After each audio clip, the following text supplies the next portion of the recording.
उस मुल्क की सरहदों को कोई छू भी नहीं सकता, जिस मुल्क के लोग उसे मुसीबत में देखकर अपना सब कुछ दांव पर लगाने को तैयार हो। ये बात उस दौर की याद दिलाती है जब भारत मां की जमीन पर विदेशी हमले का खतरा बढ़ रहा था और प्रधानमंत्री के कहने पर एक निजाम ने अपना खजाना भारत की रक्षा के लिए खोल दिया था। हैदराबाद के निजाम मीर उस्मान अली, ये नाम था उस दानी का। पैसों के मामले में भारत की सेना के लिए इतना बड़ा दान शायद ही किसी ने किया होगा। तो चलिए जानते हैं उस किस्से को जिसने मीर उस्मान अली को मोहसिन हिंदुस्तान बना दिया। एक टोपी में जिंदगी गुजारने वाला रईस निजाम मीर उस्मान अली हैदराबाद रियासत के अंतिम निजाम थे।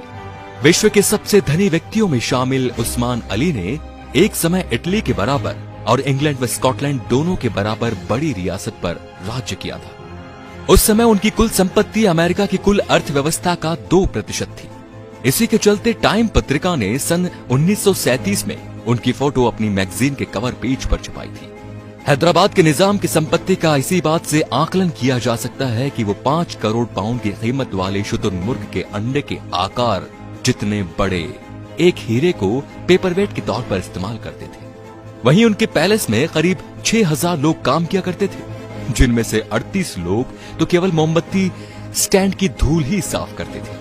इतना सब होने के बाद भी उस्मान अली बेहद साधारण किस्म का जीवन यापन करते थे। वो एक टिन की प्लेट में खाना खाते थे, वहीं अपने कपड़ों पर कभी प्रेस नहीं करवाते थे। यहाँ तक कि ये कहा जाता है कि उन्होंने अपनी पूरी जिंदगी केवल एक ही टोपी पहनकर और एक ही पुराना कंबल ओढ़कर गुजार दी। वहीं इनकी दरियादिली भी इस साधारण जीवन से ऊपर थी। उन्होंने बनारस हिंदू विश्वविद्यालय के लिए आर्थिक मदद मांगने के तुरंत बाद बिना देरी किए 1 लाख रुपए दान कर दिए। 1965 में भारत पाकिस्तान से युद्ध जीत चुका था और जीत के जश्न में डूबा था। भारतीय इस जीत का जश्न अभी ठीक से मना ही नहीं पाए थे कि उनके सामने दूसरा खतरा चीन के रूप में खड़ा हो गया। तिब्बत को आजाद कराने के लिए चीन ने भारत को दादागिरी दिखानी शुरू कर दी और युद्ध की धमकी दे डाली। ऐसे में भारत इस बात से चिंतित हो उठा। भारत कुछ दिन पहले ही एक भयावह युद्ध से गुजरा था। हालांकि युद्ध में हमारी जीत हुई, लेकिन पुनः एक और युद्ध उस पर थोपा जाना कहीं से भी उचित नहीं था। हालांकि सेना के जवानों की कमी अभी भी नहीं थी।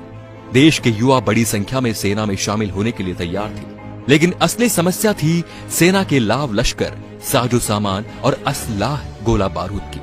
चूंकि चीन की सेना पूरी तरह से युद्ध के लिए तैयार थी और यहाँ सैनिकों के हाथ खाली थे, वहीं देश विभाजन का दर्द झेल रहा था और पाकिस्तान से युद्ध के चलते भारत सरकार के पास धन की कमी भी थी। ऐसे में तत्कालीन प्रधानमंत्री लाल बहादुर शास्त्री ने सेना की मदद के लिए भारतीय रक्षा कोष की स्थापना की। शास्त्री जी ने लोगों से सेना के लिए दान करने की अपील की। इस अपील ने लोगों को देश भावना से ओतप्रोत कर दिया और वो देश सेवा के लिए टूट पड़े। आम नागरिक जो हो सकता था दान करने में जुट गए। जिसके पास पैसा नहीं था वो कपड़े और भोजन दान कर रहा था। यहाँ तक कि लोग रक्तदान करने तक उमड़ पड़े ताकि सैनिकों के इलाज में मदद मिल सके, लेकिन ये काफी नहीं था। प्रधानमंत्री लाल बहादुर शास्त्री ने रेडियो द्वारा लोगों और राज्य रजवाड़ों से देश के लिए मदद मांगी। पीएम के इस आह्वान को हैदराबाद में बैठे निजाम भी सुन रहे थे, लिहाजा उन्होंने इस मामले में मदद का मन बनाया और शास्त्री जी को दिल्ली से हैदराबाद आने का निमंत्रण भेज दिया। चूंकि सेना को तत्काल सहायता की जरूरत थी, इसीलिए निमंत्रण मिलते ही बिना किसी देरी के लाल बहादुर शास्त्री उड़न खटोला में सवार होकर हैदराबाद पहुंच गए। निजाम उस्मान अली ने उनका बेगमपेट एयरपोर्ट पर स्वागत किया। शास्त्री जी जानते थे कि हैदराबाद से उन्हें निराशा नहीं मिलेगी, इसीलिए पीएम ने जल्दी निजाम से बात की और उन्हें स्थिति के बारे में अवगत कराया। लेकिन उस्मान अली इसके लिए पहले से ही तैयार थे। बिना एक सेकंड के सोचे निजाम ने अपना खजाना भारत की रक्षा के लिए खोल दिया और राष्ट्रीय रक्षा कोष के लिए 5 टन सोना देने का ऐलान कर दिया।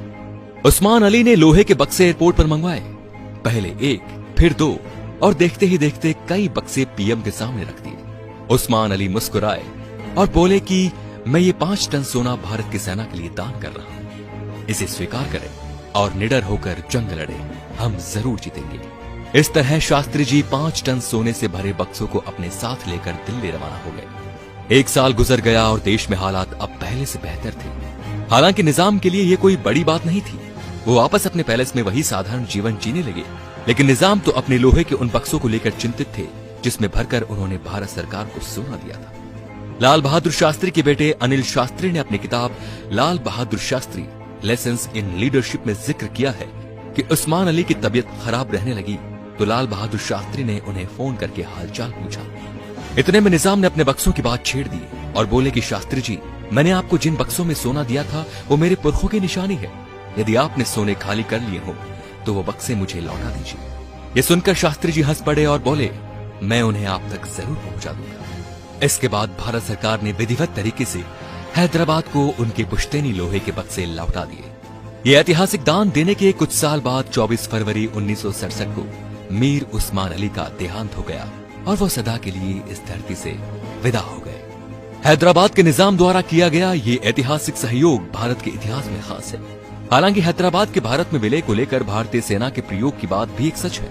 तब सरदार पटेल द्वारा प्रयोग की गई कूटनीति के आगे हैदराबादी निजाम को झुकना पड़ा था, किंतु समय देखिए कि सेना की मदद करने में उसी निजाम ने जरा भी कोताही नहीं की। तो दोस्तों, यही सुंदरता है हमारे देश की कि जिसमें कई तरह के जाति धर्म होने पर भी सभी का देशभक्त एक है।